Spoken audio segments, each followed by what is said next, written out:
నమస్తే, welcome to news express. కూటమి ప్రభుత్వం అధికారంలోకి వస్తే వాలంటీర్లను కొనసాగిస్తామని ఇచ్చిన హామీ ఇప్పటి వరకు అమలు చేయకపోవడంతో వాలంటీర్లకు మద్దతుగా విజయనగరం మున్సిపల్ కార్పొరేషన్ కార్యాలయం ముందు ఏపీ గ్రామ వార్డు సచివాలయ వాలంటీర్స్ యూనియన్ ఆధ్వర్యంలో ధర్నా నిర్వహించారు. అనంతరం మున్సిపల్ కమిషనర్ నల్లనయ్య గారికి వినతి పత్రాన్ని అందజేశారు. కూటమి ప్రభుత్వం ఇచ్చిన హామీని వెంటనే నెరవేర్చాలి అని నంద్యాల జిల్లా కలెక్టర్ కార్యాలయం ముందు వాలంటీర్లు ఆందోళన చేపట్టారు. 10,000 జీతం ఇస్తామని హామీ ఇచ్చి 4 నెలలైనా ఇవ్వలేదని ఆవేదన వ్యక్తం చేశారు. నంద్యాలలో సిపిఐ ఏపీ రైతు సంఘం నాయకుల ఆధ్వర్యంలో మొక్కజొన్న రైతులు ఆందోళన చేపట్టారు. మొక్కజొన్న రైతులను ఆదుకోవాలి అని క్వింటాకు 3,000 గిట్టుబాటు ధర కల్పించాలి అని కోరారు. మార్క్ఫెడ్ ద్వారా మొక్కజొన్న రైతుల నుంచి కొనుగోలు చేయాలి అని కలెక్టర్ కార్యాలయాన్ని రైతులు ముట్టడించారు. అనంతరం జిల్లా కలెక్టర్ రాజకుమారికి వినతి పత్రాన్ని అందజేశారు. కట్టుకున్న భర్త కాల యముడై అత్తమామలతో కలిసి తనను చంపాలి అని చూస్తున్నారని రేవతి అనే వివాహిత కర్నూలు జిల్లా కలెక్టర్కు విన్నవించింది. ఎలాగైనా తన బిడ్డకు తనకు రక్షణ కల్పించాలి అని కోరింది. తన భర్త తనను మానసికంగా శారీరకంగా హింసిస్తున్నాడని రేవతి వాపోయింది. కర్నూలు జిల్లా వెల్దుర్తి మండలం బోగోలు గ్రామానికి చెందిన వెంకటస్వామి అనే వ్యక్తి సరదా కోసం చేపను నోటిలో పెట్టుకోవడంతో ప్రమాదవశాత్తు అది గొంతులో ఇరుక్కుంది. డోన్ గవర్నమెంట్ హాస్పిటల్కు తీసుకెళ్లగా నోటి నుంచి తీవ్ర రక్తస్రావం వస్తుండటంతో ఆ వ్యక్తిని మెరుగైన వైద్యం కోసం హుటాహుటిన కర్నూలు పెద్ద ఆసుపత్రికి తరలించారు.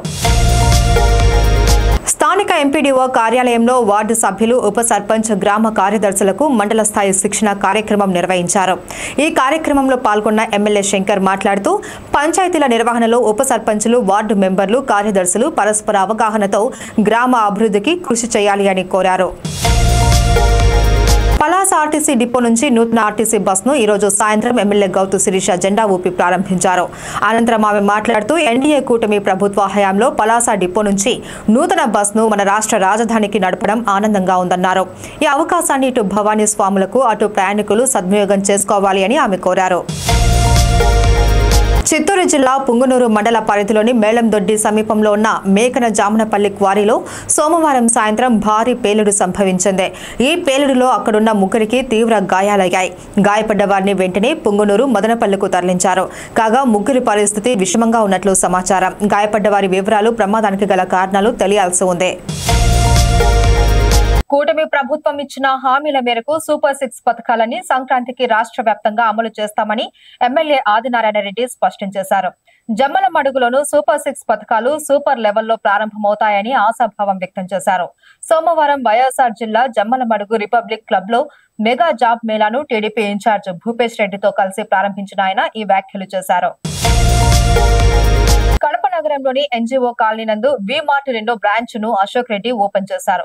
కడప ప్రజలకు ప్రతి ఒక్కరి అందుబాటులో ఉండే విధంగా వి మార్ట్ ఉంటుందని వి మార్ట్ అధినేత తెలియజేశారు. ఈ కార్యక్రమంలో వి మార్ట్ సిబ్బంది తదితరులు పాల్గొన్నారు. విజయనగరం జిల్లా వేపాడ మండలం చినగుడిపాల గ్రామానికి చెందిన మారడుపుడి గణేష్ పెయింటర్ గా వర్క్ చేస్తున్నాడు.